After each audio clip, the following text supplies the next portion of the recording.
Boa noite. Hoje é dia 7 de novembro de 2020. Estamos aqui na 10ª sessão do curso Políticas do Antropoceno e a aula de hoje é uma escatologia para os nossos tempos, onde a gente vai discutir a primeira parte do livro Há Mundo por Vir, ensaio sobre os medos e os fins de Débora Danowski e Eduardo Viveiros de Castro. Então, começando. Ai, eu resolvi fazer um esquema novo aqui. A Hoje. Natália tinha um comentário para fazer. Se você quiser fazer agora, Natália, ou se não, depois, você se sentir à vontade.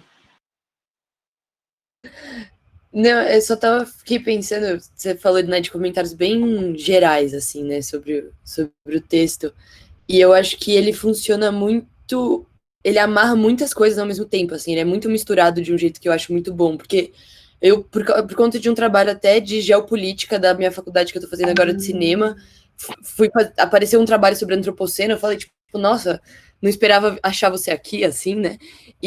Mas era uma entrada muito mais pelas hard sciences, assim, né? Fazendo toda essa discussão da questão da energia nuclear e das bombas nucleares e tal, que era uma coisa que eu que cheguei no antropoceno pela Stengers e pelo Latour, eu não sei se eu tinha tanto essa narrativa tão forte, tipo, essa história mesmo que se conta tão forte na minha cabeça. E eu acho que eles conseguem fazer isso sem perder esse lado de como isso é uma mudança de episteme também, né? Tipo, como isso é uma mudança um pouco mais profunda e de colocar essas outras narrativas para jogo, como o Viveiros fala em tantos momentos, né? Levando a sério essas narrativas indígenas e tal. Então eu fiquei pensando, ele me parece um livro muito bom, assim, tipo, uma pessoa que nunca ouviu sobre isso, assim, sabe? Tipo, ele me parece um livro que amarra várias das questões, assim. Eu gostei bastante, eu não tinha tido contato com ele ainda. Ah, que legal, Natália. Não, esse livro é muito legal. É um livro importante, né?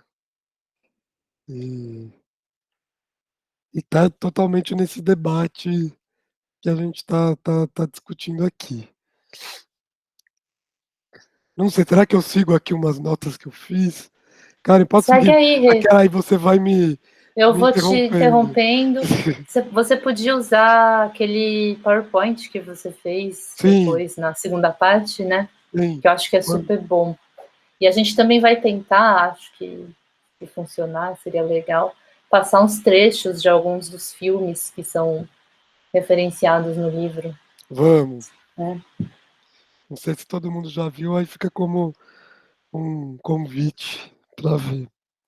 Bom, então a gente batizou essa aula de uma escatologia para os nossos tempos, né? O que é essa palavra, escatologia?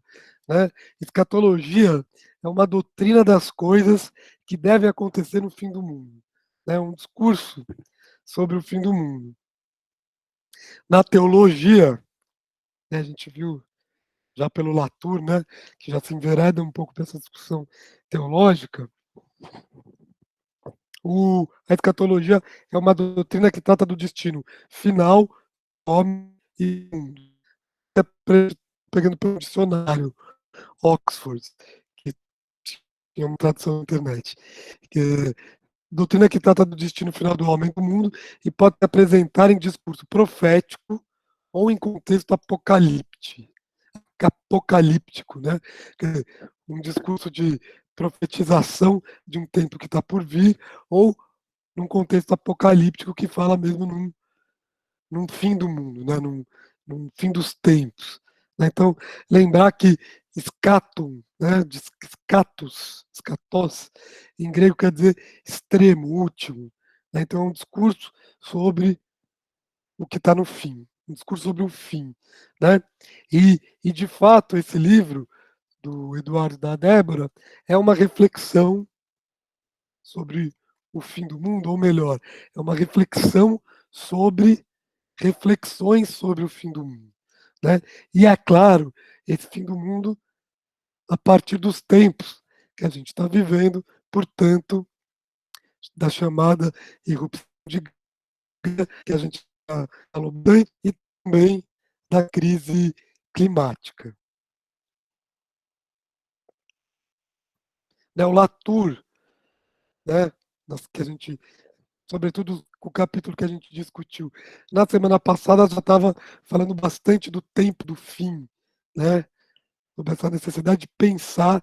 Ele fala, dialogando com o Gunther Anders, né, que é esse filósofo que escreveu sobre a era atômica, né, ele vai falar num apocalipse profilático, né, aconteça ou não o apocalipse, é preciso que a gente se proteja, né, que a gente tenha isso em mente, que a gente tenha em mente um pouco essa ideia de um tempo do fim, né, um pouco, né, muito estranho por vezes, mas é interessante, né? O Apocalipse, na verdade, a palavra Apocalipse tem a ver com uma ideia de revelação, né? Então, o Apocalipse, que é o último livro do Novo Testamento, é uma espécie de grande revelação e que está associado a um juízo final, a um certo fim dos tempos, né? E, claro, pressupondo uma mudança de ordem. Bom, então uma coisa que é interessante, esse livro é escrito pela Débora Danowski, que é filósofa, e pelo Eduardo Viveiro de Castro, que é antropólogo, né?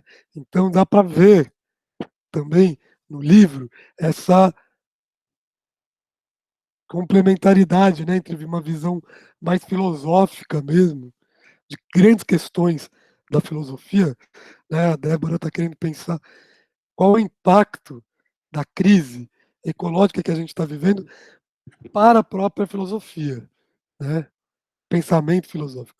E o Eduardo também pensando isso, mas também trazendo para as questões da antropologia. E o que eles fazem aqui? Né? Acho que eles estão fazendo um trabalho de comparação. Eles estão, eu falei antes, né? Eles estão comparando diferentes reflexões sobre o fim do mundo. Mas eles estão comparando, sobretudo, né, que é um termo que a gente já falou um pouco aqui, são diferentes especulações sobre o fim do mundo.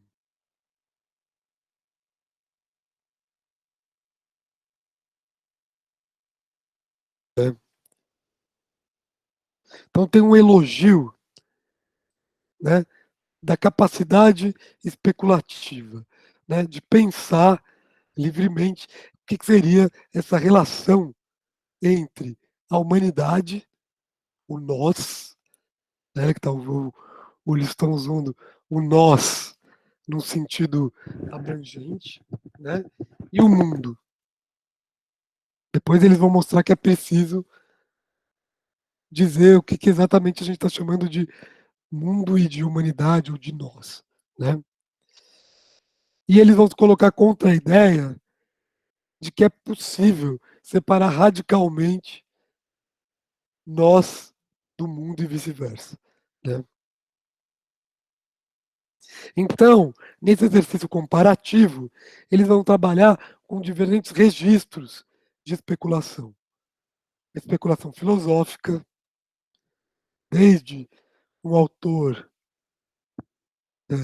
do século XVII como Leibniz, até uma filosofia extremamente recente, como a do Kenten Meyasu, que é um autor que eles vão debater bastante aqui, que é um jovem filósofo, agora já nem tão jovem, mas escreveu um livro chamado Depois da Finitude,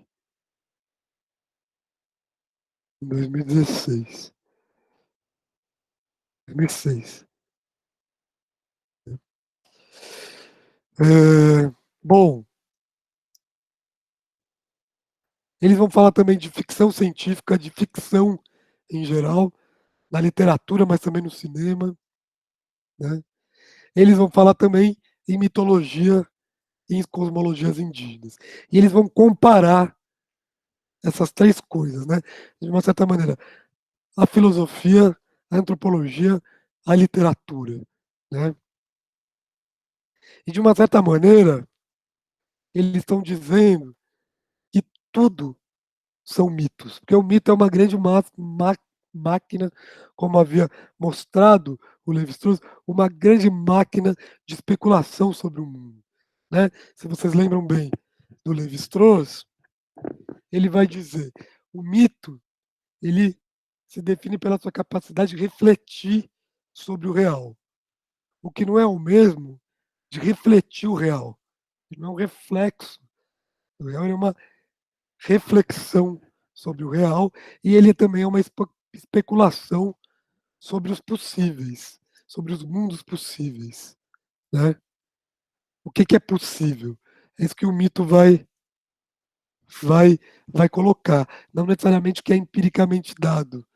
Ele vai pensar o possível. E especular é mais ou menos no sentido que Débora e Eduardo estão usando, é mais ou menos isso. É especular sobre mundos possíveis, né? Daí que tem uma brincadeira que o Eduardo gosta de fazer. Existe a metafísica, que é essa área da filosofia que discute o que existe, né? O que é, e ele vai dizer toda a metafísica é uma mitofísica. Né? É a provocação que ele vai fazer. Isso lá no livro, aqui também ele volta a isso, né? Mas isso está muito naquele livro Metafísicas Canibais, justamente. Né? Porque ele está justamente mostrando que a mitologia indígena, por exemplo, é uma especulação ativa sobre a realidade. Ela está se colocando questões sobre a realidade, sobre o que é, sobre o que existe, sobre o começo do mundo, sobre o fim do mundo, e por aí vamos. Né? Vocês conhecem esse livro, Metafísicas Canibais? Vocês leram em algum outro curso?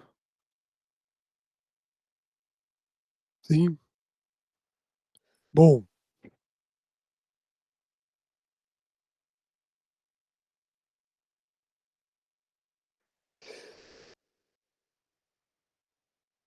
bom, esse livro, O Mundo por Vir, o Metafísicas, foi publicado no Brasil em 2015, mas na verdade é um livro mais antigo, ele é de 2009. Né? Ele foi primeiro publicado em francês. Esse texto, esse livro, A Mundo por Vir, escrito com a Débora, ele foi primeiro publicado como um artigo, um grande ensaio, chamado L'Arrêt du Monde, a parada do mundo, né? O mundo que parou, que foi publicado em 2013, num livro chamado, em francês, vou botar em português, O Universo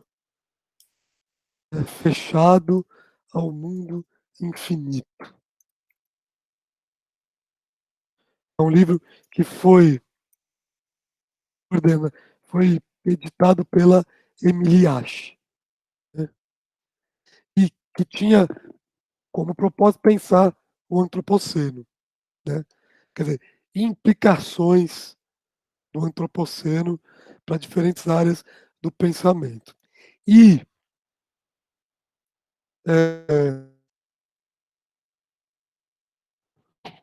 tinha um texto do Latour, tinha um texto da Stanger, tinha um texto do Chakrabarty, entre outros autores.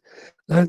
E ela faz aqui uma brincadeira com um historiador da ciência, um epistemólogo, chamado Alexandre Poiré. Escreveu um livro muito importante nos anos 60, chamado Do Mundo Fechado ao Universo Infinito. Né? E aquela brinca, né? Porque o Poiré, que o Latour cita algumas vezes, né? Ele estava justamente propondo a ideia de que, com Revolução Copernicana, com Galileu, você sai da ideia de um mundo fechado, que é o centro do universo, para a ideia de que você é apenas uma partezinha num universo infinito. Né? Lembra do Latour falando sobre o Galileu, a ideia de que, né, o Galileu faz com que a gente olhe longe, e depois o próprio Latour fala, o Lovelock obriga que a gente volte a olhar perto. Né? E aí ela brinca um pouco com essa ideia de que o mundo também pode ser infinito. Né? A Terra pode ser infinita. E é justamente o que o antropoceno nos obriga a fazer. Né?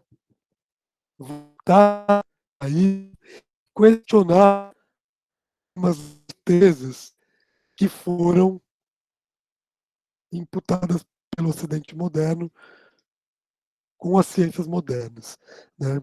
Então a gente não vou retomar toda a discussão do Latour, mas é nesse livro que eles escrevem pela primeira vez esse texto, L'Arrêt du Monde, e eles reescrevem a versão em português, uma versão ampliada. Né?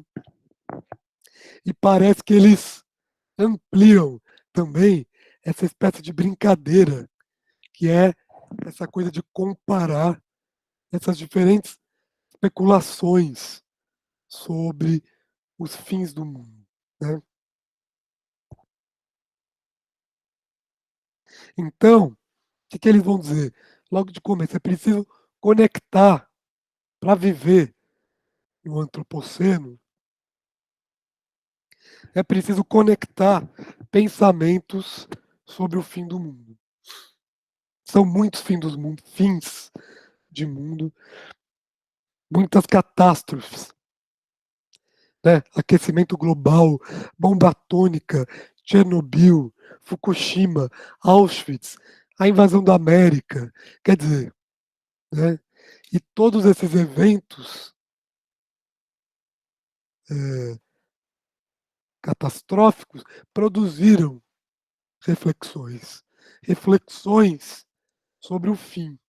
Né? Falar no fim do mundo não é necessariamente também falar de um fim absoluto do mundo, mas é algo, é um mundo que se acaba. Daí também a ideia de que a gente vai ver mais para frente que eles vão problematizar também o que quer dizer mundo. Né? O que é o mundo? O mundo é o que está dado, é o que está lá, e a gente só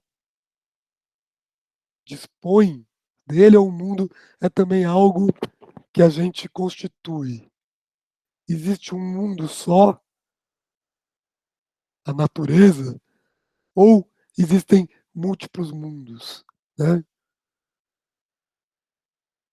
Todas as espécies partilham o mesmo mundo, ou, como dizia o Exco, né? Você tem uma ideia de Umwelt, né? Que é o mundo, o meu mundo, né? Que eu produzo. Né? Então, tudo isso está em questão. E segundo eles, porque a gente está vivendo um sentimento de perda do mundo. Né? Isso que é o fim do mundo, é essa sensação de que algo está sendo perdido. Então,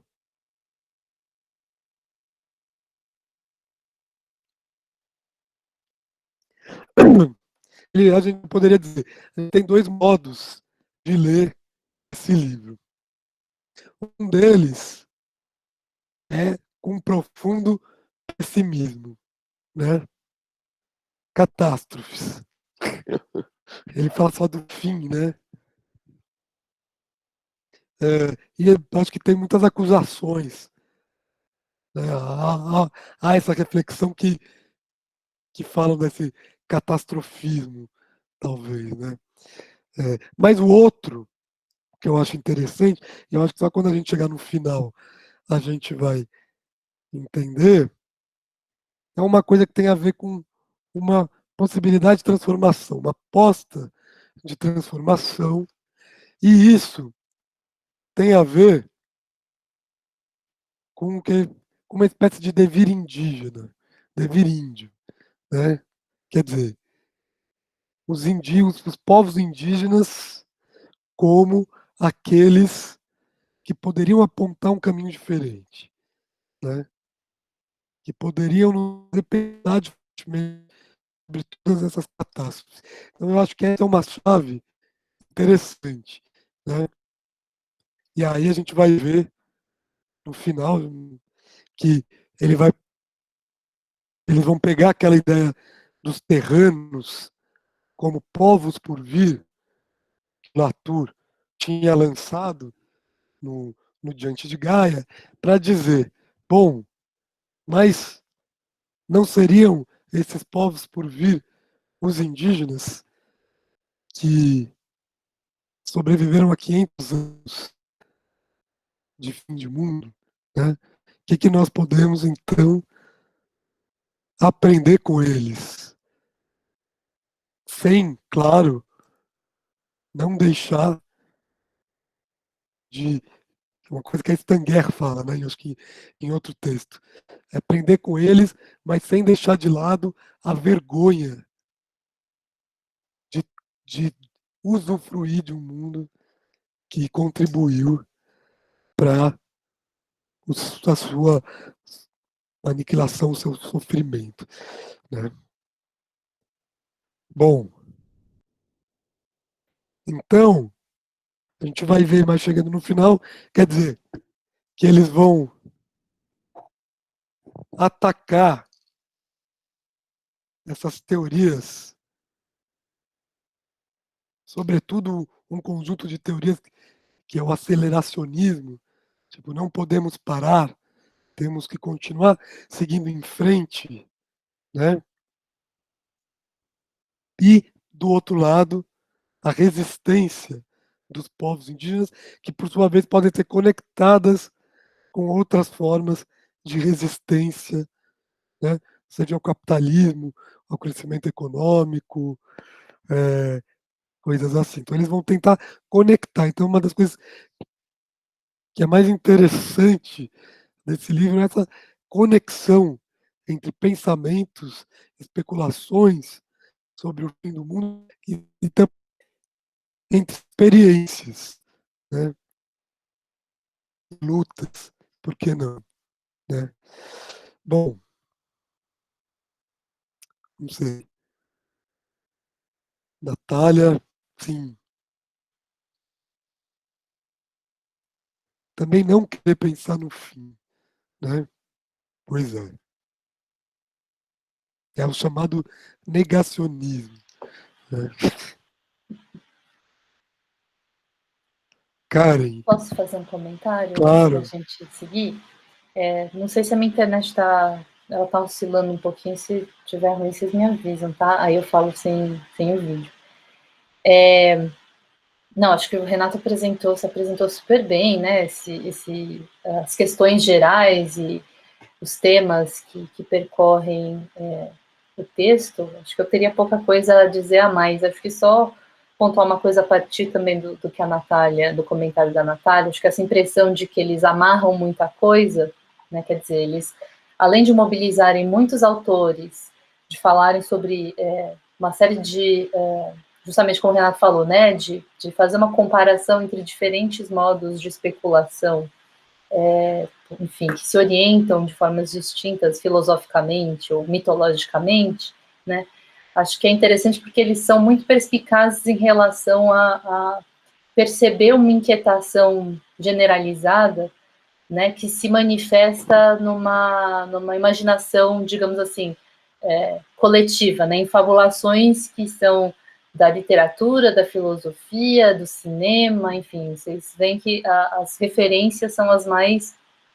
diversas, né, desde filmes blockbuster a, enfim, esses livros super complexos de filosofia especulativa, e aí conseguir juntar todas essas referências, né, conseguindo compará-las de uma forma que não seja a partir do julgamento, quer dizer, um sim. blockbuster e um livro de filosofia, Você materialismo pode, especulativo, você é pode de botar o fato, Leibniz para falar com o Mad Max. exatamente, conseguir colocar o Leibniz para falar com o Mad Max é de fato, assim, Eu acho interessante em relação, como um recurso de análise, né? Como eles conseguem pensar isso de uma forma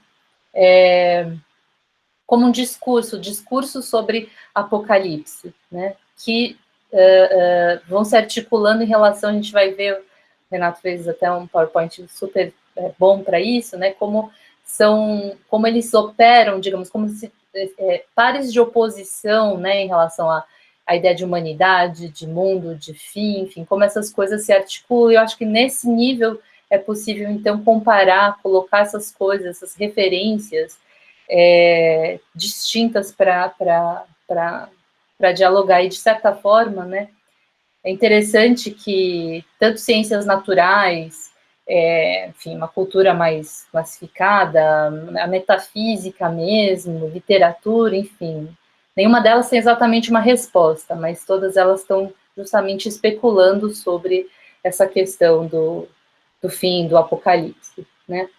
De certa forma, também eu acho que eles colocam a importância desses regimes especulativos, porque a gente está diante de uma patente falta de resposta, né, para as mudanças climáticas. Então, é pouco diante da nossa falta de resposta, é como se só a especulação, não é possível pensar esse futuro sem a especulação.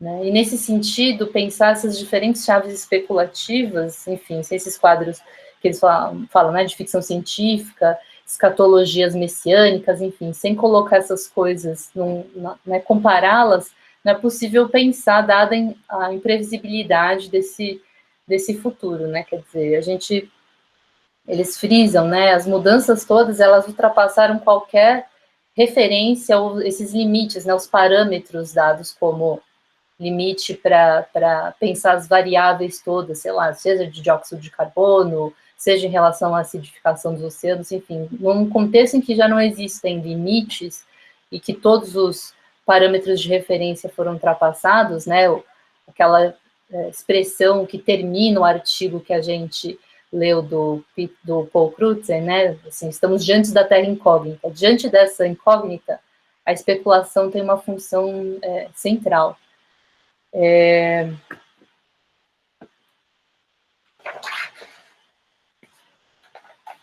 E aí, outra coisa que eu acho interessante também, logo nesse começo, essa continuidade, né, que eles falam, continuidade mitológica ou cosmopolítica, né, em relação de alguma forma, é uma continuidade que está por vir, né, um presente moderno em relação a um passado pré-moderno. Eu acho que essa continuidade, e aí eles estão fazendo essa reflexão a partir do Chakrabarti, né, dessa indistinção, dessa continuidade entre história, digamos, geofísica e história geopolítica, né, dessa não distinção entre natureza e cultura, a partir daquela, não sei se, a gente vai fazer uma série de menções a autores que a gente foi lendo ao longo desse semestre, acho que é uma das virtudes desse livro também é conseguir encadear todas essas discussões nesses quadros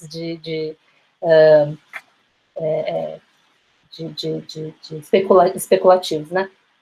Ele termina com Latour e Stanger, né? Quer dizer, exatamente. E aí eu acho interessante pensar isso, né? Essa premência dessa continuidade cosmopolítica desse porvir, né? Que junta o presente moderno com um passado pré-moderno, né?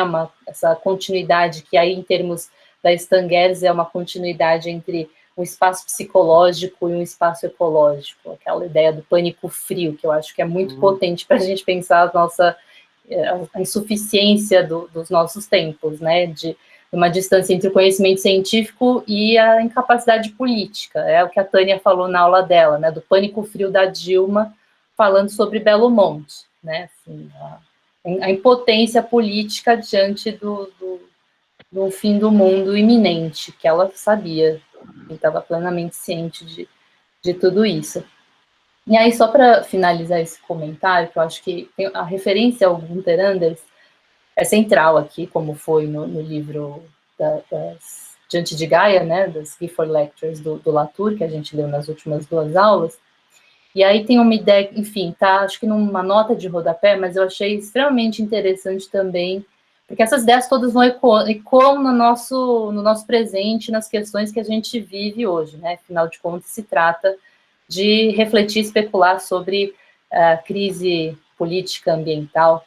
E aí eles fazem referência, falando do Gunther Enders, a um paralogismo da sensação. Isso tá, deixa eu ver em que página.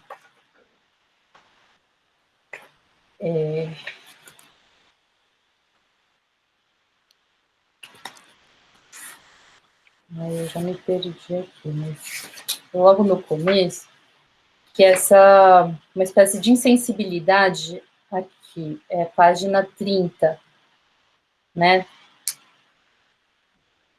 A nota é a seguinte, nota 26. Ver ainda as páginas cortantes de Anders sobre o paralogismo da sensação. A indiferença pessoal ao apocalipse devido ao fato de que, como, aí abre parênteses, todo mundo vai morrer junto. E ele não me concerne a mim enquanto tal. Quer dizer, todo mundo vai morrer, então não é algo especificamente, não é algo, um destino individual, portanto, isso, enfim, as pessoas podem manter uma postura indiferente. E isso me ecoou de uma forma absolutamente gritante em relação a um comentário que todo mundo deve ter escutado essa semana, né? Mais uma vez, o presidente falando sobre a pandemia, né? Assim, todo mundo vai morrer, logo vocês precisam parar de ser, como é que é, maricas, enfim, qualquer coisa ofensiva, mas é isso, né? Assim, a morte, ela é completamente indiferente, né? Nesse sentido, assim, a Covid, ou seja lá o que for, as pessoas precisam se lançar na rua, enfim, retomar, seja lá o que for, economia, suas atividades, porque, enfim, se é um destino comum, portanto, não é algo pessoal, né? Enfim, acho que é isso, a gente pode seguir, Rê. Depois eu vou seguindo aqui nos comentários. Pois é. Então, das mesas que a gente vai ter desse seminário é uma mesa sobre o luto, né? Que eu acho que vai ser muito interessante. Porque é disso que se trata, o que a gente está vivendo hoje, né? Mas a gente está começando a segunda onda, né? Mas, bom, daqui a pouco a gente pensa isso. Mas o que eu queria retomar só uma coisa sobre a questão da especulação, né? Só para a gente voltar um pouco, que a gente tem falado muito disso, né? Um pouco fora do texto, mas para retomar esse ponto, né? Especulativo vem de speculum, né? Que é o espelho, que é um pensamento que é usado como um pensamento entregue a si mesmo, né? Um pensamento que vai pensando. Muitas vezes, quando você fala pensamento especulativo, especulação, isso vem carregado com um sentido pejorativo, né? Quer dizer, diferente do conhecimento propriamente dito é a especulação. Ah, estou especulando sobre o clima, né? Uma coisa é a ciência, outra coisa seria o que você está especulando, né? Porque a especulação é justamente essa capacidade que implica essa capacidade imaginativa, né? Só que justamente a Débora e o Eduardo não vão trabalhar com com um sentido negativo, não é? Eles estão querendo positivar uma coisa que Stan Getz faz muito, né? Essa o lugar da capacidade imaginativa na ciência e na filosofia, né? Então, né? Quer dizer, a Stan Getz vai falar, a ciência depende do que ela chama de um gesto especulativo, né? De pensar mundos possíveis, imaginar. Sem isso, não é possível, né? E com isso, a Débora, Eduardo, Stan Getz e outros antropólogos e filósofos em diálogo, eles estão envolvidos num movimento de, digamos assim, restabelecimento da metafísica, né? A palavra esquisita que a gente aprende a ter um pouco de medo, né? Mas a metafísica é basicamente um discurso sobre o ser, sobre o que existe. né? E justamente esse discurso sobre o que existe depende de uma imaginação, de uma capacidade imaginativa, de pensar mundos possíveis, não só mundos que existem, mundos prováveis, mas mundos possíveis. A ficção científica faz isso, né? Então, a importância dessa relação, isso vai estar muito claro nesse livro, né? Acho que talvez um dos livros onde isso fique mais claro, na Harry também, né? Essa relação entre antropologia, filosofia, ciência e literatura, né? Literatura barra ficção em geral, porque o cinema, o teatro e tal, também trariam, né? Então, especular nesse sentido é pensar muito mundos possíveis, né? Ou, como o Eduardo sempre gosta de lembrar, né, com a imaginação zapatista, aquela frase, né, um outro mundo é possível, ou um mundo em que caibam muitos mundos. Né, um pouco essa ideia. E aí eles retornam sobre essa ideia de mundos possíveis à filosofia do Leibniz, né, filósofo do século XVII, que, se não me engano, a Débora, né, já escreveu sobre Leibniz.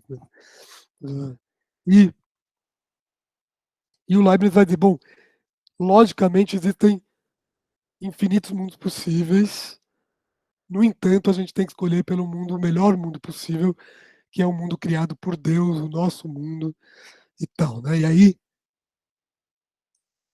claro que eles vão pensar uma multiplicidade de mundos possíveis sem a pressuposição de um melhor mundo possível ou de um mundo de Deus, né? Um, um, um mundo melhor, né? Mas justamente partir da ideia de que só temos mundos possíveis e o que nos resta é comparar esses mundos possíveis, né? Que é o que o Eduardo vai chamar de um altermundismo, né? Ele vai dizer, em resposta ao Leibniz, o melhor mundo possível é onde outro mundo é possível. Né? Isso ele fala num outro texto. O melhor mundo possível é um mundo que admite que haja outros mundos possíveis. O mundo que não admite isso é um mundo ruim, né? Um mundo autoritário, né? Bem, então eles vão querer cruzar diferentes formas de especulação sobre mundos possíveis, né? E, e vão cruzar a filosofia, a ciência com a antropologia, mas também com a literatura e com o cinema, né? E aí tem um autor da crítica literária, que é o Alexandre Nodari, tem um texto super interessante, depois eu posso passar para vocês, que fala sobre a literatura como uma antropologia especulativa. E ele está, na verdade, a ideia de uma antropologia especulativa vem de um escritor argentino, né, se não me engano, que é o Saer, o Juan José Saer, que vai fundamentar um pouco essa ideia de uma antropologia especulativa. O que os escritores fazem é uma antropologia especulativa, ou seja, eles não viveram aqueles mundos, mas eles estão lidando com mundos possíveis também, né? Veja-se o Borges. O que é o Borges? A literatura do Borges não é uma grande investigação sobre mundos possíveis, né? E, bom, e aí você vai ter, por exemplo, o próprio Latour, que vai dizer que a antropologia deve ser descrita como uma metafísica comparada, né? Da mesma maneira que a filosofia pode ser pensada como uma metafísica experimental ou especulativa, né? Ou seja, Antropologia como metafísica comparada. Você compara diferentes modos de descrever o ser, o mundo, né? Você compara, na verdade, metafísicas.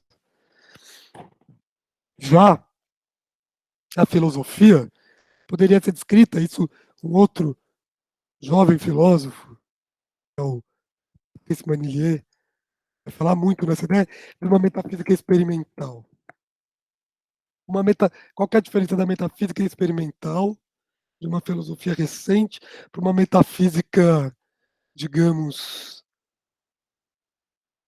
não sei se é absolutista, mas uma metafísica única, né? Grande parte da filosofia se dedicou a tentar estabelecer qual seria uma metafísica válida, né, a única possível, como as coisas são, como o real é, ponto. Né? Talvez totalizante, Rê, né? É, Única no sentido de uma totalidade. sim. Já uma metafísica experimental seria uma metafísica que está sempre aberta. É aquela brincadeira do Latour, a lista dos existentes do mundo está sempre aberta.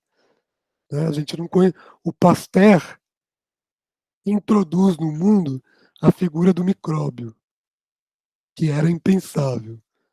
Né? A gente está sempre se surpreendendo com novos existentes e com a própria ideia da existência. Isso, a metafísica experimental seria um pouco isso. Né? Tá muito loucão?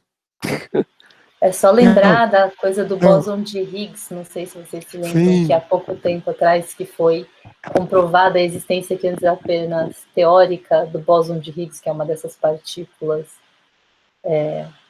subatômicas, tal. Não sei nem se é subatômico que se diz, porque ele é. é subatômico, né?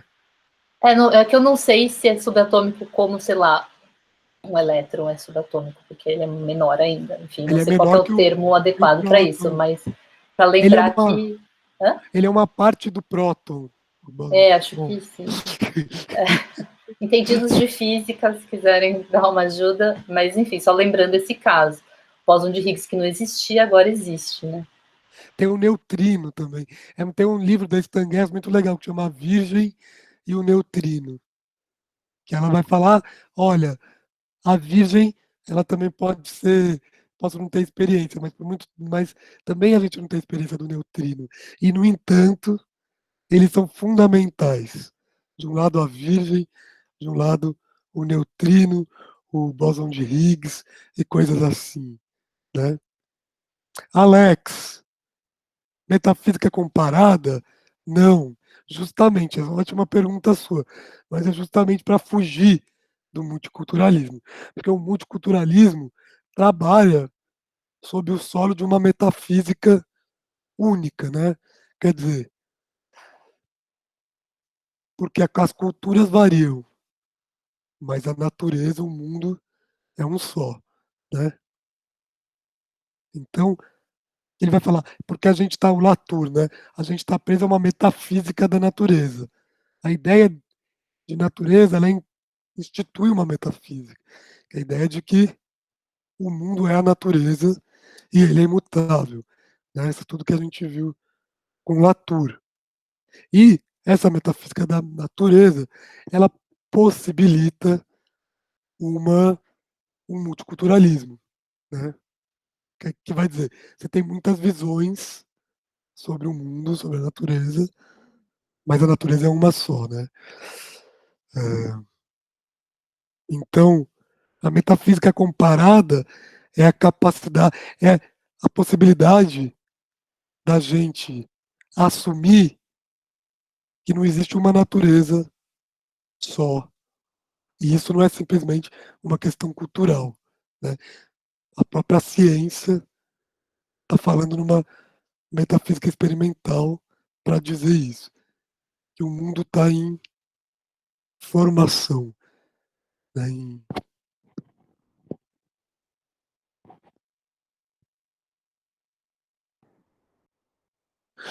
Mas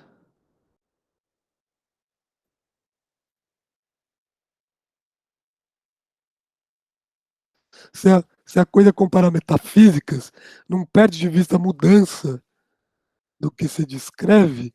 Boa, super boa pergunta de novo. Você compara, mas você não pode comparar achando que essas metafísicas. Não, você chegou num ponto bom. Você não pode chegar que essas metafísicas são estáticas também, né? Elas também estão abertas. Mas isso não impede que nós a comparemos, né? Por exemplo, os mitos. Eu sempre acho que o Manilier, né, que é esse filósofo, ele faz com a metafísica o que o Levi-Strauss fez com os mitos, né? O que a Mitológicas faz? A Mitológicas compara os mitos, mas os mitos também são mutantes, né? Mas você fotografa, pega aquele evento, e é justamente porque os mitos se transformam uns nos outros que eles podem ser comparados. A mesma coisa a gente poderia dizer para as tais metafísicas, né? Elas não são camisas de força, elas se transformam, mas elas também têm a sua singularidade, né? Posso fazer um comentário a partir do que o Sim, Alex escreveu? claro. Porque essa questão da estaticidade, da metafísica, das metafísicas, eu acho que o Latour trata um pouco desse tema lá no Modos de Existência, quando lá chegando ao fim do livro, ele fala, bom, cheguei aqui a 15 modos de existência dos modernos, né? Então é isso, esse número sugestivo, redondinho, bonitinho, né? Então fechou nisso. E ele fala que não, que 15 acabou sendo um número contingente, que foi o que ele teve fôlego de fazer, quase chega a isso. E lá enfim, ele disse que ele propõe que o livro seja um relatório provisório de uma pesquisa mais ampla, e lá no site que ele linka o livro, inclusive, já tem mais de 15 modos. Eu acho que o Manigrier, inclusive, adicionou um modo, assim, então, acho que é bem, a possibilidade de comparar metafísicas vai sempre estar aberto, né, essa lista de modos de existência, e, enfim, tem em mente que sempre que adiciona um modo, ele se cruza com os outros, e isso cria mais novos problemas descritivos. Posso fazer uma pergunta já seguida Tá, uma coisa que eu fiquei, talvez uma pergunta um pouco leiga, mas uma coisa que eu fiquei com dúvida é por que metafísicas comparadas e não ontologias comparadas? Então, essa relação entre é diferente. Eu não sei se eu compreendo tão bem a diferença entre ontologia e metafísica. Ainda me surgem algumas dúvidas, não sei. Não, você e muitas outras pessoas. Veja bem, bom, agora que a Rafaela falou a palavra mágica, que eu acho que ela aparece aqui, né? Por aqui, não estou achando aqui. Né? Ontologia. Ontologia quer dizer o discurso sobre o ser, né? Que vem do grego, toon, que é ser. Né? Aí a ontologia fala da constituição do mundo. Né? Metafísica na verdade, o nome do livro do Aristóteles que vinha depois do livro da física, e onde ele descreve as tais questões ontológicas. Então, elas podem ser usadas como sinônimos ou não, depende do autor. Tá?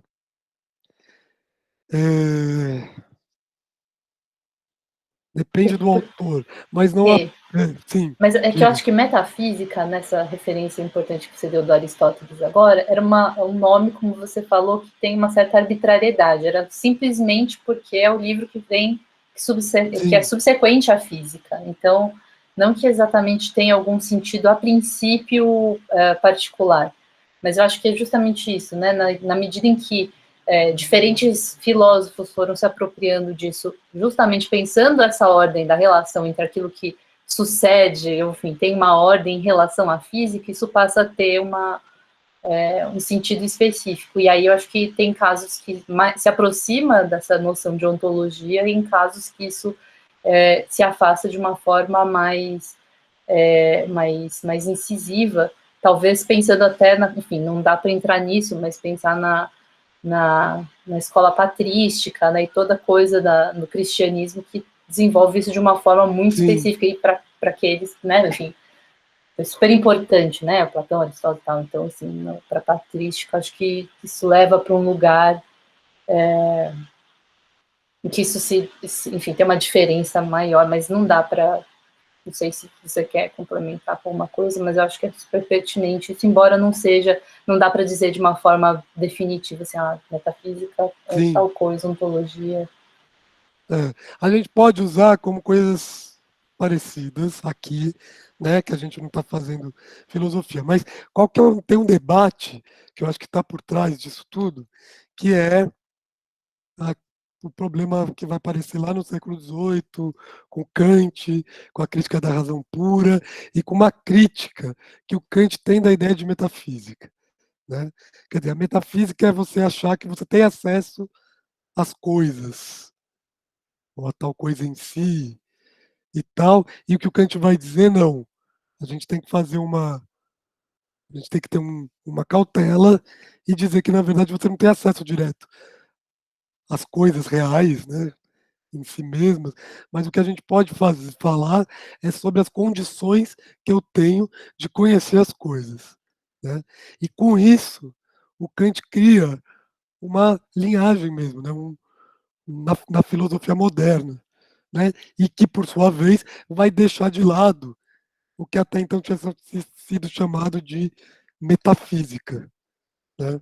Que ainda está no Descartes, no Leibniz, né? Eles ainda estão querendo falar daquilo que existe e tal, e o Kant vai falar, pera lá, não. Então, você tem, de um lado, um grupo de filósofos e de outro um grupo de antropólogos que estão querendo dizer, os filósofos estão querendo falar, reabilitar a metafísica no sentido de que ela foi colocada debaixo do tapete ou pelo Kant. Por outro lado, você tem os antropólogos que estão fazendo a seguinte reivindicação. Né? Porque o que acontece? Nossa, mas essa é uma discussão tão gigante que eu vou tentar reduzir no mínimo. Que Eles se acontece? organizam contra Kant, né? Eu acho que também essa é uma coisa. Esses filósofos que tentam reabilitar a metafísica, eles são, antes de tudo, anti-kantianos. É contra o Kant e essa divisão Exatamente. que eles estão escrevendo. No caso de quem fala sobre ontologia, que acho que é o que você vai seguir agora, né, Renato? Nesse termo, nesse chavão da virada ontológica, eu acho que a discussão ela se organiza de uma outra forma, ela parte de outro debate, né? Sim. Segue aí, Rê. E tem a ver também com essa coisa do Kant, né? Mas é por outras razões, digamos assim. Não é a vontade de escrever o mundo como ele é, como é o caso do Kentaro Yasu, que é um dos interlocutores mais importantes aqui, mas é outro problema. Porque os antropólogos estão dizendo o quê? Por muito, né, a antropologia se fundou num paradigma. Né, a antropologia se funda a partir da ideia de que é possível estudar o pensamento dos outros, né, como os outros pensam. Né? No entanto, a antropologia, na sua história, ela acaba recaindo num vício, que a gente já falou bastante aqui. Nós, pesquisadores europeus ocidentais, sabemos o que é o mundo. A gente sabe que chove porque a água evapora e o vapor encontra uma massa fria, condensa e volta como chuva. Né? Isso quem ensinou foi a física, foi a ciência. Então a ciência toma um lugar de garantia ontológica. A ciência tem acesso ao que é. A filosofia não, mas a ciência sim. Né? tem acesso a. Só que ela não está mais. Mas isso não está mais sendo colocado em termos de metafísica, porque a metafísica foi varrida. Né? Não é uma metafísica, isso é o que é. Isso é a ciência, é a certeza científica. Né? E a filosofia, por sua vez, tem que compactuar com a ciência, fazer uma revolução copernicana interna e mostrar que a filosofia nada mais é do que pensar as condições de possibilidade do conhecimento e do pensamento. Né? Bom, com isso, você tem um pensamento que está associado à ciência, que, portanto, tem acesso ao real, e você tem outros pensamentos que não têm acesso a esse real, e, portanto, se reduzem a crenças. Então, sei lá, o Melanésio de Tauília acha que choveu porque o xamã evocou o espírito dos mortos. Né? Isso é uma crença. A antropologia sempre tratou isso como crença. Eles não têm acesso à verdade desse fenômeno.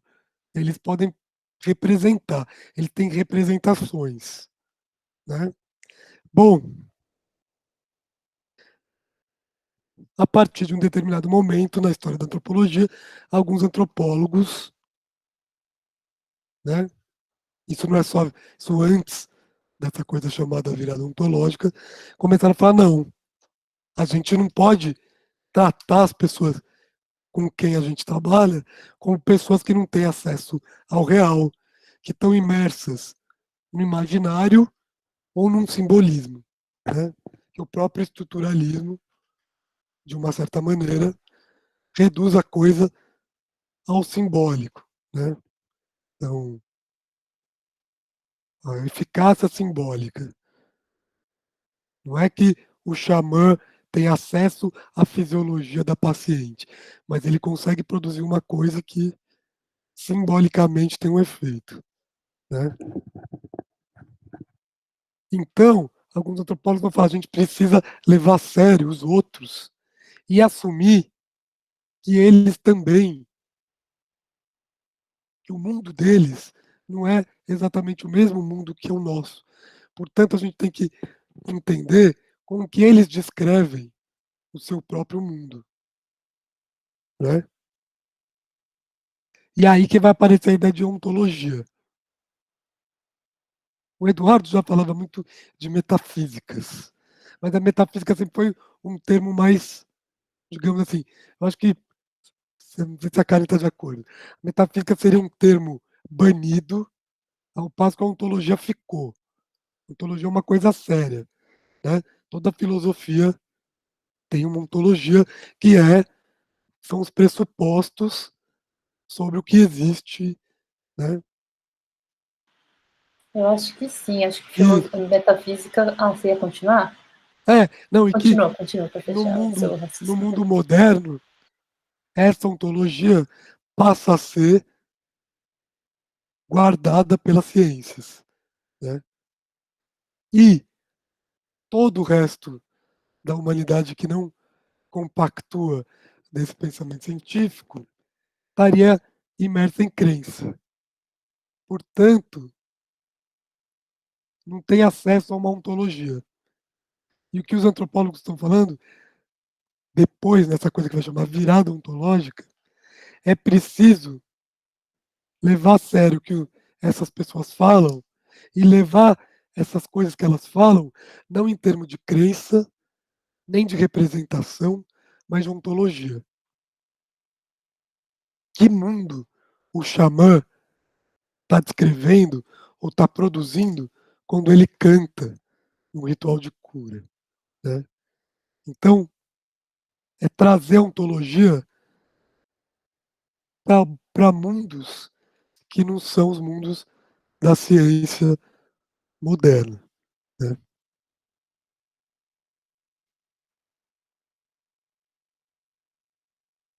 Sim, Natália.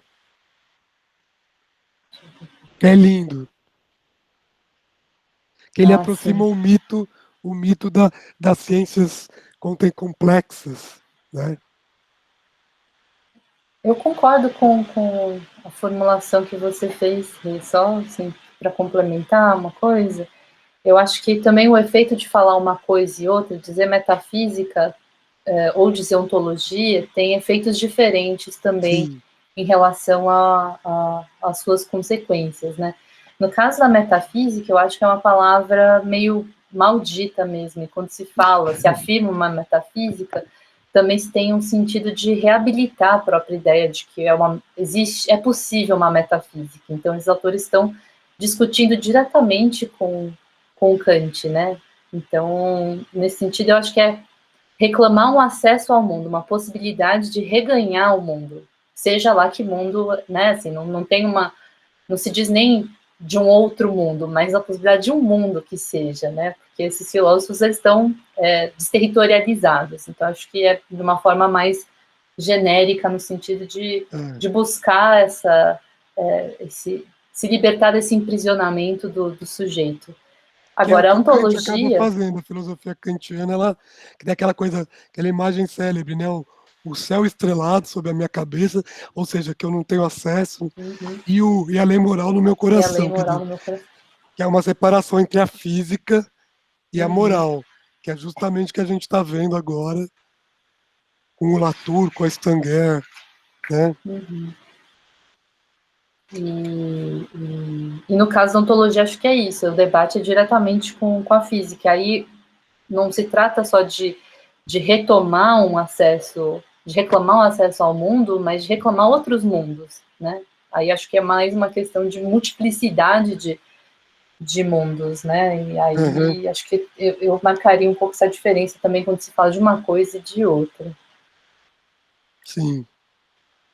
Acho que é um filósofo muito importante, sobretudo para Stangers, mais do que para o Eduardo e para Débora, né? Que é o William James, né? Que é esse autor que vai falar do pluralismo ontológico, né? Gente, não tá, o meu coisa não tá mais funcionando, louco, enfim. Depois eu escrevo. É o William James fala do pluralismo ontológico. Que a ideia, então, mas acho que tá, tanto os filósofos como os antropólogos, eles estão apostando numa coisa, né, dizendo que você não tem uma ontologia, uma metafísica, mas uma possibilidade de multiplicar isso, né? Que aí quem leu o Modos de Existência, que é um outro modo, outra forma de falar em, em metafísica ou em ontologia, é falar em modos de existência, né? Que é o termo do Surriot. Só que é múltiplo, não é unitário, não é imutável, né? E não é à toa que esses filósofos que estão falando metafísica, eles estão querendo provocar, né? E ali eles criaram uma coleção na qual foi publicado o livro do Eduardo, na qual foi publicado o livro do Kentan Meyasu, que chama Metaphysique, com S, Metafísicas, né? A discussão não é mais a discussão do século XVI, XVII, a metafísica, mas são metafísicas, né?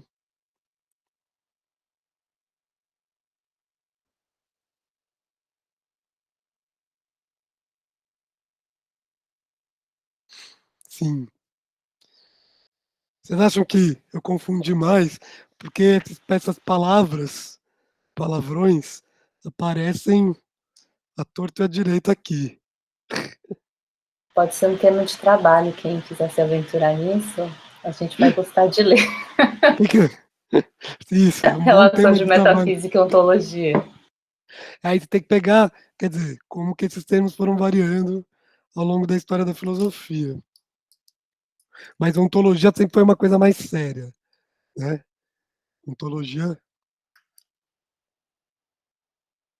Bom, e a virada ontológica é essa virada que diz, não, a gente não pode mais tratar só com representações, mas o modo de descrever o mundo, né?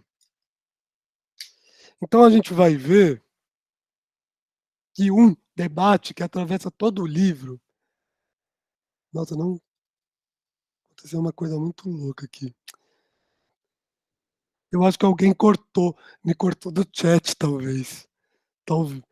Caio, Se alguém deve ter sido Eu o acho Caio. que não dá para cortar, não. você quer o Que não dá para cortar sério? individualmente. Então, peraí, Deixa eu ver se. deixa eu ir e Peraí. voltar aqui. Tenta de novo, Renato. Não, gente, eu tô doido. Não, mas é que eu fiz uma coisa. Pera, agora eu vou ver. Foi, né? Desculpa, era o meu teclado que estava bloqueado. Então, tem uma outra discussão que é muito importante. Viu? Não era pessoal. Não era nada pessoal. que essa ideia de realismo especulativo, né? Que é uma coisa que eles vão discutir, que é uma filosofia nova, que são 3 filósofos dos quais eles vão falar, que é o Kenten Meiasu, um outro chamado Ray Brescia e outro chamado Graham Harman, né?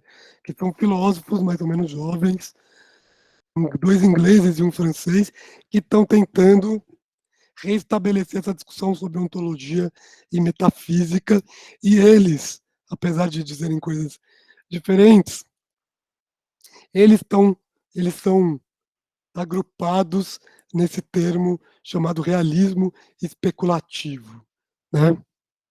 E, ou seja, tem aproximações e distanciamentos importantes, né? Que vai dizer a Débora e o Eduardo, né? Vai dizer, esse realismo especulativo que tem a ver com essa coisa de voltar, né, crítica a essa coisa kantiana, né? Ele vai falar que é uma crítica radical a uma ideia de antropocentrismo. E, de uma certa maneira, é uma filosofia que aparece não por acaso, brota nesse momento de discussão do antropoceno, né? De novo, tem uma coisa especulativa aí, né? O realismo especulativo quer dizer uma especulação sobre um real. E o que eles vão defender? A possibilidade de pensar um real, uma realidade, o mundo, independente de um sujeito, que é o justo contrário do que o Kant estava dizendo. O Kant estava dizendo não existe o real fora da relação com o sujeito, porque a gente não tem acesso a esse real último. A gente só tem acesso aos fenômenos. E os fenômenos são como que aquilo aparece para nós. E esses caras vão estar dizendo não. A gente pode imaginar, a gente não pode ter acesso, mas a gente pode imaginar esse mundo livre dos sujeitos. E aí, isso que é o mais louco, isso tem a ver com o fim do mundo. Porque tem a ver com a capacidade de imaginar o mundo sem os humanos, sem sujeitos, sem a vida, né? E imaginar um mundo anterior aos sujeitos. Então, essa é uma discussão que vai ser muito importante e que tem a ver com isso que a Karen está falando, uma coisa de reivindicar um acesso ao mundo, né?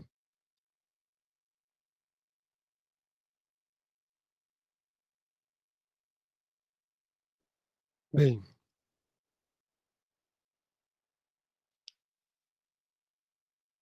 certo, gente? Tá muito confuso, porque eu acho que essa é a base a partir da qual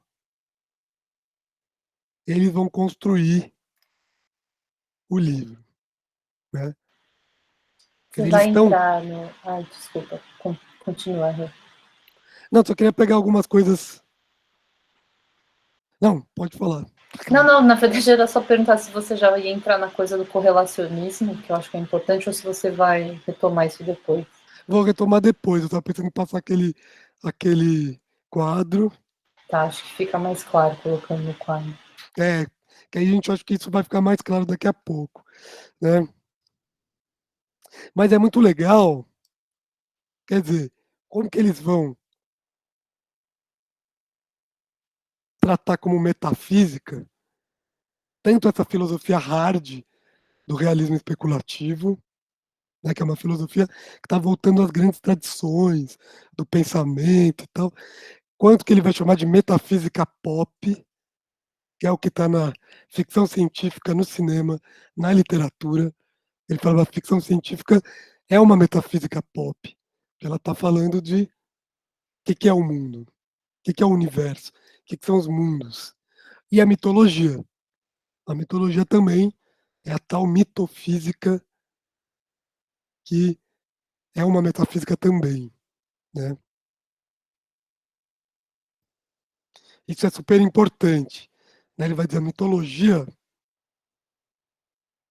ela vai, ele vai falar, né? Eles vão falar na página 17, uma esquematização de condições transcendentais em, em termos empíricos.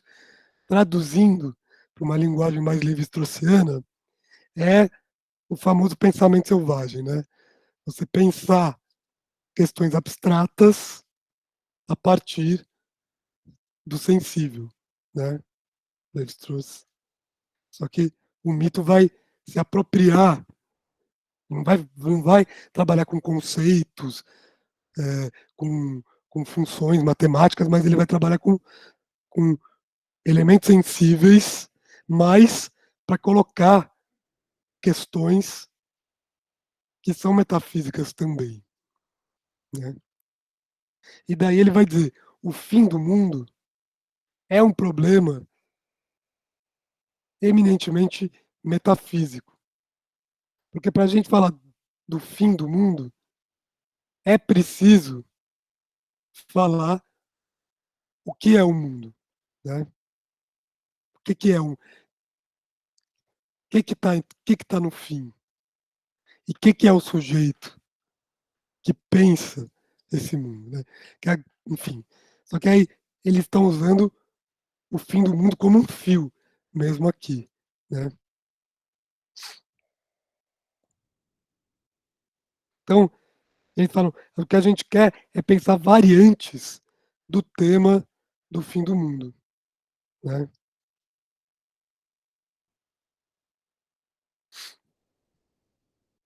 Né? Um pensamento do fim do mundo. Eles vão, né? O fim do mundo te dá acesso ao pensamento do fim do mundo, que coloca um problema que é também o problema do fim do pensamento, né? Ou seja, o fim dessa coisa que reflete sobre o mundo e que é também o fim da relação entre um pensamento e o mundo, né? Bom, a gente vai ver, me parece, lendo esse livro eu acho que ele tem várias camadas, né? A gente também não precisa ficar só nessa camada ultra filosófica, mas me parece que esse livro é também um livro escrito contra esse filósofo chamado Kentaro Yasu, né? Que vai defender a ideia de que você pode pensar o mundo livre de qualquer sujeito, né? Mas é interessante a saída que o Eduardo e a Débora dão, porque eles não estão, eles vão se inclinar para um pensamento que está mais em consonância com o mundo indígena, que é justamente um pensamento que não separa nós e o mundo. No entanto, o exercício, que parece ser a coisa mais importante aqui, é tratar todas essas metafísicas, ou essas especulações, em pé de igualdade, horizontalmente, promovendo uma comparação, né? Como Lévi-Strauss, com as mitológicas aqui, eles estão fazendo com as especulações sobre o fim do mundo, que por sua vez liberam uma metafísica importante, quer dizer, que mundo é esse em que estamos, quem somos nós, né?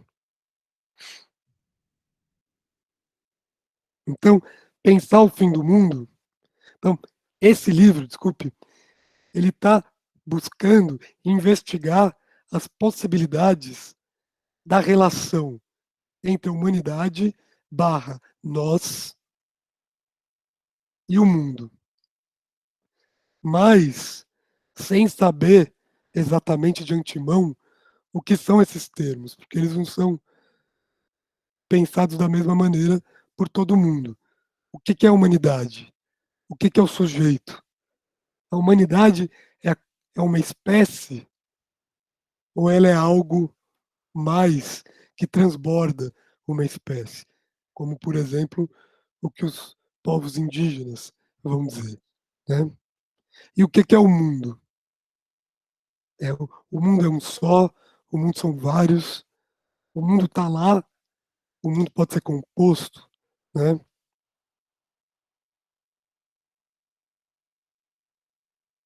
Que é? O mundo é a biosfera, o mundo é o cosmos, o mundo é a realidade em sentido metafísico, é o ser como tal, né, dos filósofos, é o Umwelt, né, que é o mundo, são mundos específicos, né? Que mundo é esse?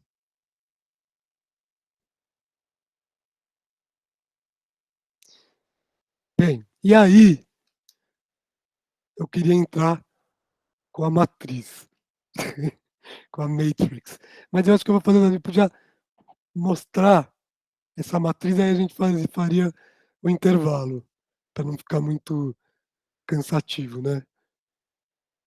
Então, Vai lá, gente. Acho que é bom. ixi, peraí.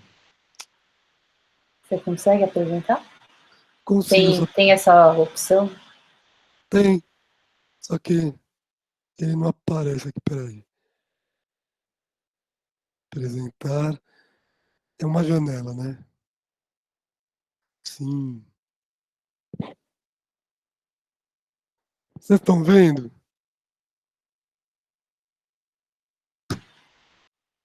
Tá abrindo aqui. Agora sim, você consegue colocar a tela cheia? Eu coloquei. Não tá? Não, mas dá para ver. Tem alguns dos slides que estão com a letra bem pequenininha. Ah, é verdade. Você consegue passar só para ver se é legível? Isso aqui, por É, tá exemplo. meio pequenininho. Isso aqui. Esse tá melhor.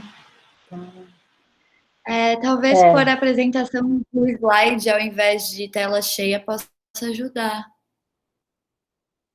Tá. Como que faz? Ai, gente, peraí.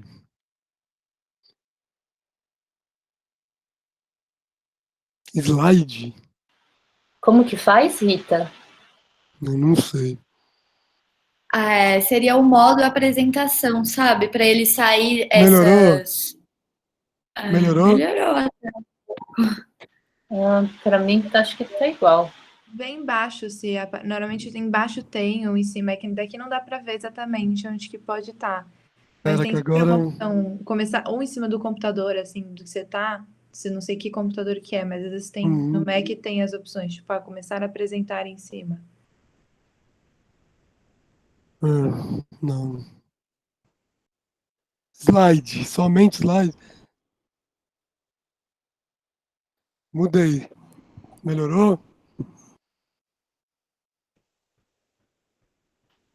Tá meio igual, assim, mas É, a gente pode. Dá para acompanhar. tá muito ruim.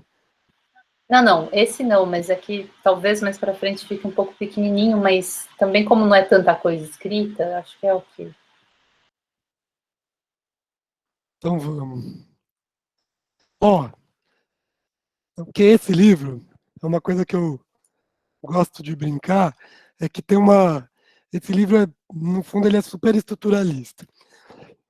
Então, o Eduardo e a Débora, no caso, eu acho que é mais o Eduardo que a Débora, essa coisa, essa arquitetura super estruturalista, né? Que eles estão fazendo uma grande matriz, né? de- mostrando as bifurcações de uma mesma questão, né? Então, por exemplo, a gente está vendo aqui, eles estão interessados em entender como é possível pensar a relação entre mundo e nós, mundo e humanidade, a partir do problema do fim do mundo.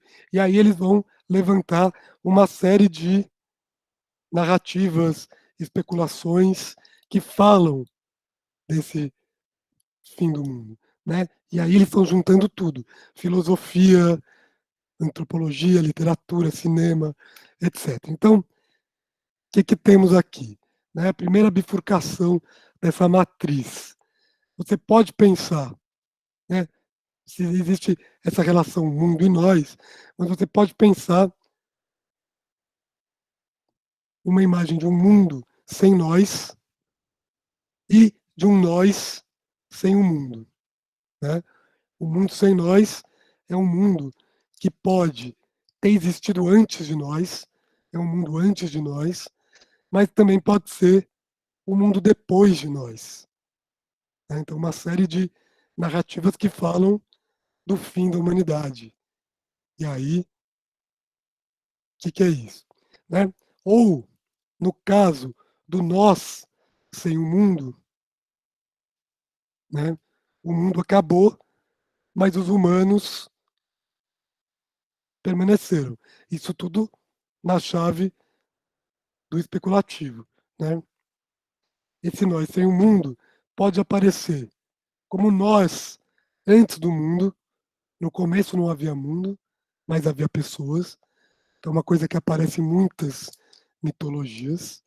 Ou, ai, nossa, tá errado. É o mundo depois de nós aqui. É um mundo. Passa o slide, Rê. Você está no primeiro ainda. Não. É nós antes do mundo.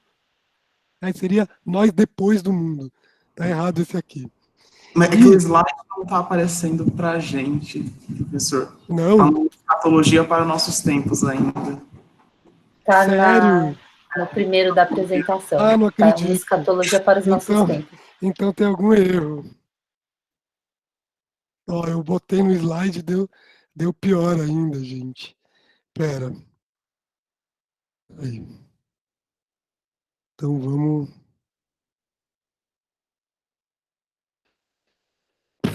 Tenta clicar ali em cima em reproduzir, que aí eu acho que ele vai para a apresentação de slide. Não, agora eu tô na. Agora vocês estão vendo. Estamos vendo, sim. Tá pequenininho, mas. Tá, Né, mas dá para ver. dá pra ver. O pessoal é jovem, tem bons olhos, né? Então você tem um mundo sem nós, nós sem o mundo.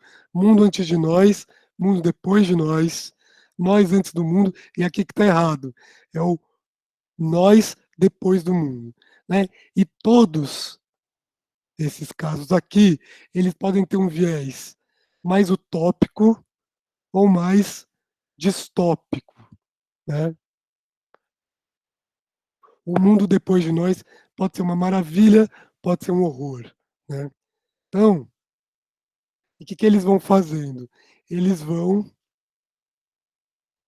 esmiuçando cada pedacinho dessa matriz. Né? Então, por exemplo, o mundo sem nós, que tem essa imagem, que é uma imagem filosófica do grande fora, que é aquilo que está fora do sujeito, que não tem relação nenhuma com o sujeito. É um deserto do real total, né? E você tem duas possibilidades. Você tem um mundo antes de nós, que é pensar esse grande fora quando nós não existíamos, mas você também tem um mundo depois de nós, um mundo quando a humanidade deixa de estar presente, né? Então aqui a gente vai ver que eles vão falar dos filósofos e tal, né? Aí você tem nesse mundo antes de nós, que é uma das possibilidades do mundo sem nós, eles vão destacar tanto essa natureza bíblica, por exemplo, o Éden, como uma noção de wilderness, né, que é essa ideia do selvagem, do intocado, né? Aquilo que não tem nenhuma influência do humano, né? Isso é uma fonte imensa de especulação, né? Tem um filme, aquele filme do Champagne, Na Natureza Selvagem, que vai falar desse menino que quer chegar num lugar em que nenhum homem esteve, né? Ele vai lá para o Alasca. Então, essa ideia de um mundo totalmente anterior à humanidade. E essa filosofia do realismo especulativo, como aparece pelo Quentin Meillassoux, né? Ah, boa.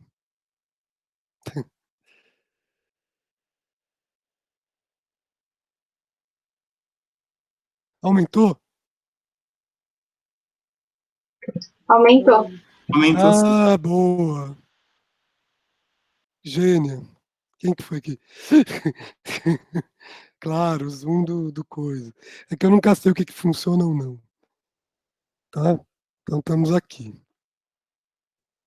Então essa que a gente vai falar, eu estou só mostrando um pouco esse grande quadro do livro, para depois na segunda parte da aula a gente discutir, né?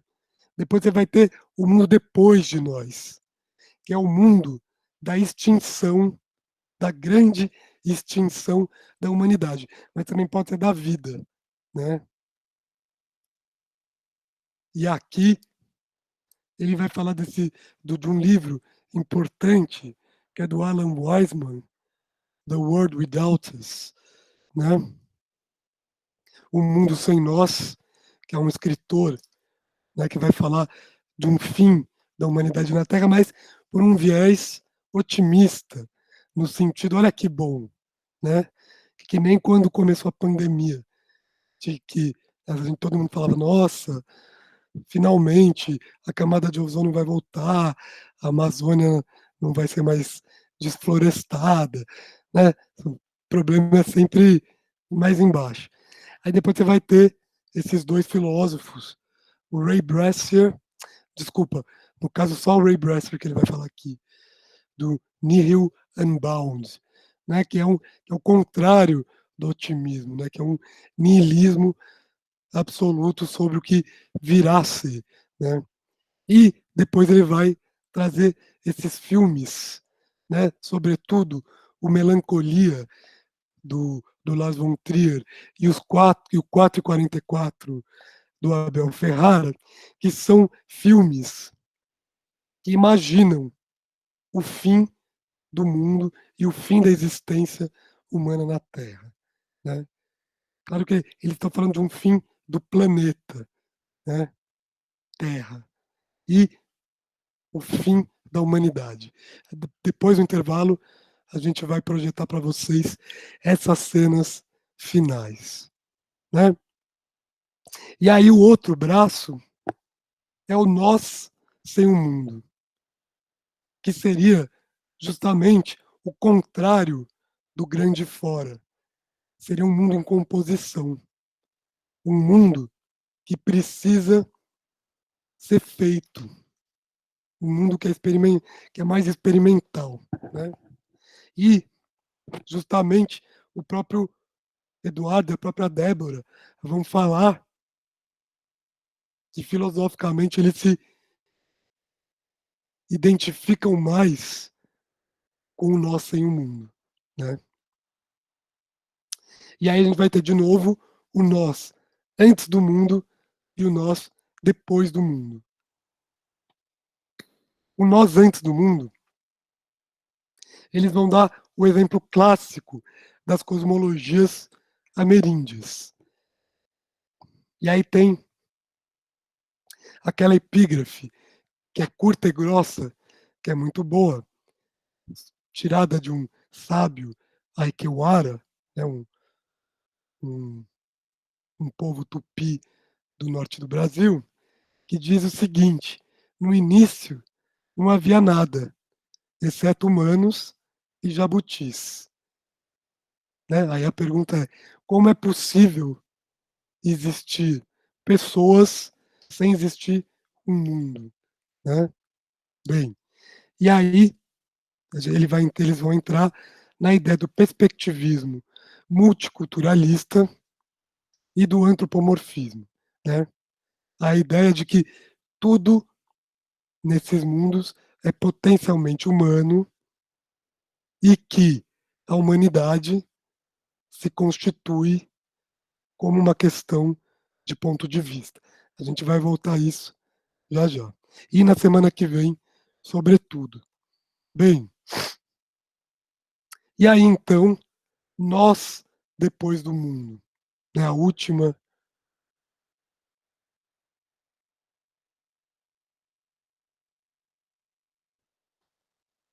Renato, Nossa... você pode Oi, dar um pouquinho de zoom nesse? Ah, obrigada. vou dar. Agora eu descobri. Pronto.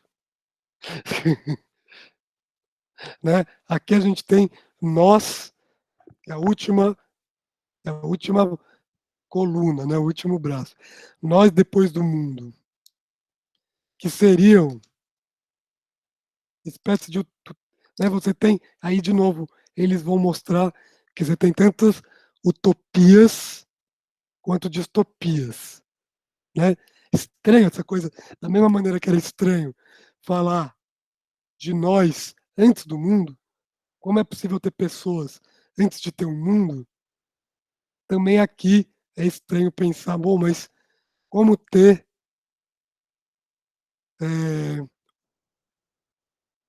pessoas depois do mundo, né? E aí eles vão mostrar, você tem, de um lado, utopias de emancipação, né? Teorias e, e promessas de um mundo, de uma possibilidade de você perpetuar consciência sem necessidade, né, de um substrato material, ou a ideia também de que se não tiver mundo a gente cria outro, né? A ideia de que a gente pode ir para outro planeta, né? Coisas assim. E as distopias da perda de mundo. A ideia de que a gente pode viver sem mundo, né? Que é, por exemplo, esse romance do Gabriel Tardi, que é uma catástrofe climática que obriga as pessoas a irem morar no centro da Terra, porque a superfície já teria se tornado inviável. E aqui também você tem uma série de ficções distópicas, né, que falam de pessoas que vivem num mundo que não é mundo, né? Então aqui ele vai falar do Philip Dick, do Mad Max, do Matrix, né? E de outros tantos filmes que estão falando nessa perda do mundo, né? Calma, deixa eu ver aqui. O Caio pedindo para eu voltar no 2. Ah, não. O Alex. Caio falando dos projetos milionários, exato. Bunkers. A gente está chegando ali, né?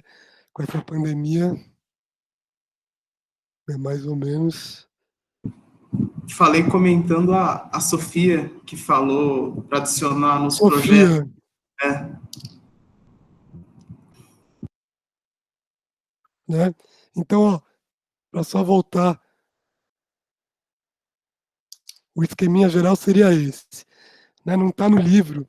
Eu lendo, resolvi esquematizar, porque a gente tem aqui um trabalho estrutural mesmo, né? De, na verdade, comparar especulações, colocá-las no mesmo plano, sem julgamento moral, né? E mostrar que elas podem também se transformar. Que elas são, na verdade, a transformação de uma grande pergunta comum, que é a relação entre nós e o mundo, tendo em vista o fim do mundo, né? Certo, gente?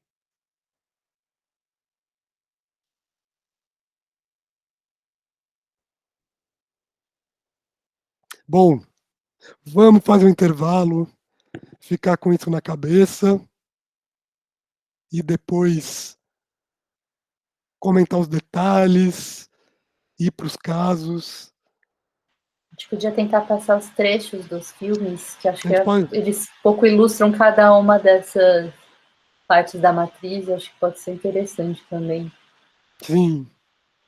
Ó, o Frederico também deu 2 dicas de filme, o La GT do Chris Marquez, 12 Macacos. Sim, né, eu acho que o Nós Depois do Mundo é um temaço, né, para ficção científica. Ótimo trabalho final também. Bom, vamos fazer esse intervalinho então, gente? Vamos lá. Verdade, ótimo trabalho final também, gostaria de ler.